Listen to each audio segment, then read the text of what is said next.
নানা জীববৈচিত্র্য আর প্রাকৃতিক পরিবেশে সমৃদ্ধ গাজীপুরের সাফারি পার্ক। প্রতিদিন পার্কটি দেখতে দূর দূরান্ত থেকে ভিড় করেন দর্শনার্থীরা। কিন্তু ঈদুল আজহার দ্বিতীয় দিনে পার্কে দর্শনার্থী ছিল তুলনামূলক কম।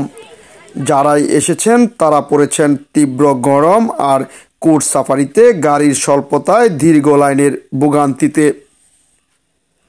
ঘুরতে আসা দর্শনার্থীরা জানান তাদের ভোগান্তির কথা। কুমিল্লা থেকে বেসিক্যালি আজকে ঈদের পরের দিন আমাদের কুমিল্লার যারা আমার একটা হসপিটাল এবং ক্লিনিক আছে ওখানে যারা স্টাফরা সব স্টাফরা নিয়ে আসছি, কিন্তু এত প্রচন্ড গরম ভিতরে তো ঢুকলাম টাকা দিয়ে আবার 40 টাকা করে শুধু ফসিল দেখার জন্য করছে। কিন্তু বিষয়টা হচ্ছে এত বড় একটা সাফারি পার্ক, এখান থেকে গাড়ি স্টার্ট করা উচিত ছিল। এখান থেকে গাড়ি দিয়ে সাফারি পার্কের পুরা জীবজন্তু যেগুলো আছে সেগুলো দেখানো উচিত ছিল। তার মধ্যে পানির কোনো ব্যবস্থা নেই যে একটু পানি কিনে খাবে। এত গরমের মধ্যে আমরা না দেখে ফিরে যাচ্ছি আবার কুমিল্লাতে। পুরোটা দেখতেই আসছিলাম, কিন্তু এখান থেকে একদম জাস্ট এখান থেকে টিকিটগুলো কাটবে, এখান থেকে ওনারা গাড়ির ব্যবস্থা করবে।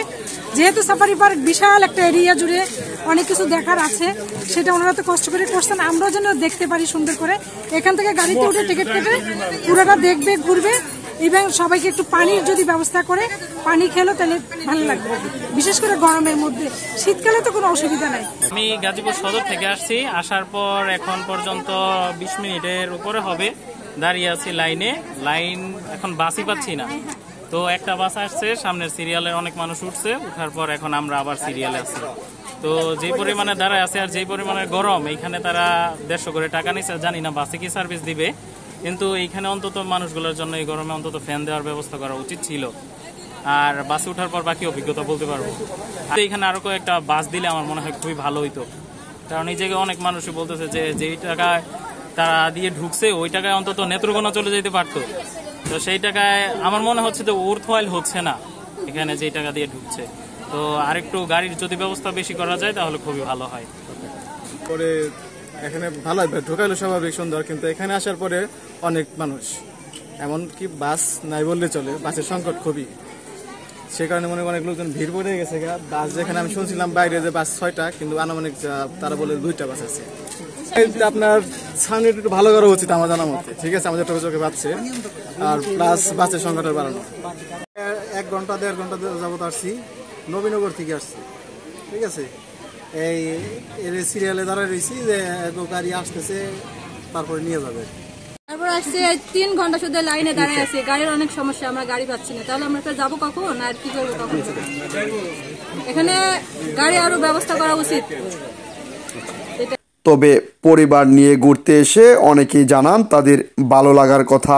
আমি আমার আব্বু আম্মুর সাথে এখানে ঘুরতে এসেছিলাম, তবে এখানে বেশ একটা ভালো ছিল। এখানে আমি 2-3টা সাফারি পুরো খালি, কিছু দেখতে পারিনি, তাও মজা খুবই ভালো লাগলো। তবে ভাল্লুক ভালো মতো দেখতে পারিনি, ছিল বাঘ, সিংহ, হরিণ, গরু, এগুলোই ছিল। এখানে আকর্ষণীয় বাঘ আর সিংহ। আর এখানে এই কোর্ট সাফারির বাস হয়, খাওয়ানো হয়, সবকিছু দেখলাম, হেলদি। আর সব থেকে ভালো লাগছে হলো ময়ূর ছিল, তার বিভিন্ন রকমের ময়ূর ছিল, বানর ছিল, প্রত্যেকটা বানরের কোলে কোলে বেবি ছিল, এটা দেখতে খুব ভালো লাগছে। সবাই হাত থেকে বাদাম খেলো। তারপরে আছে বিভিন্ন জিনিস আছে, বাঘ দেখলাম, সিংহ দেখলাম, ভাল্লুক দেখলাম, তারপরে মাছ দেখলাম, পাখি দেখলাম, অ্যাকোরিয়াম দেখলাম, অনেক কিছু দেখলাম, অনেক কিছু। এখানে আসলে অনেক কিছু, আসলে ছোট ছোট যারা সায়েন্স নিয়ে পড়ে তাদের জন্য অ্যাকোরিয়াম আছে, তারপরে যে সায়েন্স ল্যাবের মতো বিভিন্ন জিনিস সংরক্ষণ করা আছে, তো ওদের জন্য অনেক সুবিধা হবে এখানে আসলে, ঠিক আছে। যেজন্য আমি বলি যে ঠিক আছে, সবাই আসো, গাজীপুরে আসলে একবার হলে সাফারি পার্কে ঘুরে যাও, ঠিক আছে। মাওনা থেকে আমার ওয়াইফ, আমার ছোট খালাতো বোন, 2 ছেলে নিয়ে আসলাম এখানে। অনেকদিন পর আসলাম, অনেক ভালোই লাগলো, পরিবেশটাও ভালো, ঘুরলাম অনেক সময়। সাফারি পার্কে ঘুরছি, সিংহ দেখলাম, রয়্যাল বেঙ্গল টাইগার দেখলাম, তারপরে হরিণ দেখলাম। আমরা অলমোস্ট 2.5 ঘন্টার উপরে মানে এখানে দাঁড়িয়ে থেকে মানে অল্প কয়েকটা সংখ্যক বাস, ঠিক আছে। প্রায় 2.5 ঘন্টা এই গরমের ভিতরে অনেক কষ্ট করে 2.5 ঘন্টা দাঁড়িয়ে থাকার পরে পাইছি। খুব কম সময়ের মধ্যে এই স্পেসটা কি ঘুরে দেখলাম। অনেক মনোমুগ্ধকর পরিবেশ, ভিতরে খুব মনোমুগ্ধকর লাগছে আমাদের। ফ্যামিলি নিয়ে ঘোরার মতো একটা জায়গা, খুব ভালো পরিবেশ ভিতরে। সাফারি পার্কের ভারপ্রাপ্ত কর্মকর্তা মোহাম্মদ রফিকুল ইসলাম বলেন, প্রত্যাশার চাইতে এবার দর্শনার্থী কিছুটা কম। লম্বা ছুটি হওয়ার সামনের দিনগুলোতে দর্শনার্থী বাড়ার আশা করছেন তিনি।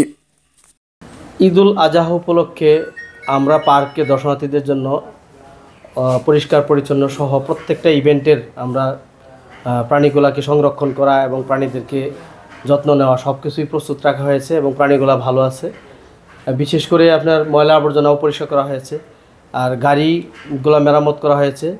এছাড়াও আমাদের গেটগুলোর কিছু সমস্যা ছিল, মেকানিক্যাল গেট যেগুলোতে কোর্স সাফারিতে গাড়িতে চড়ে ভ্রমণ করে থাকে সাধারণত দর্শনার্থীরা, সেগুলোও মেরামত করা হয়েছে। আরও কিছু সংস্কার কার্যক্রম চলছে, আমরা এগুলোও এবং ভালোভাবে চেষ্টা করছি সুন্দরভাবে এগুলো সংস্কার করার জন্য, এবং আমাদের কর্তৃপক্ষ এ ব্যাপারে সজাগ দৃষ্টি রাখছেন।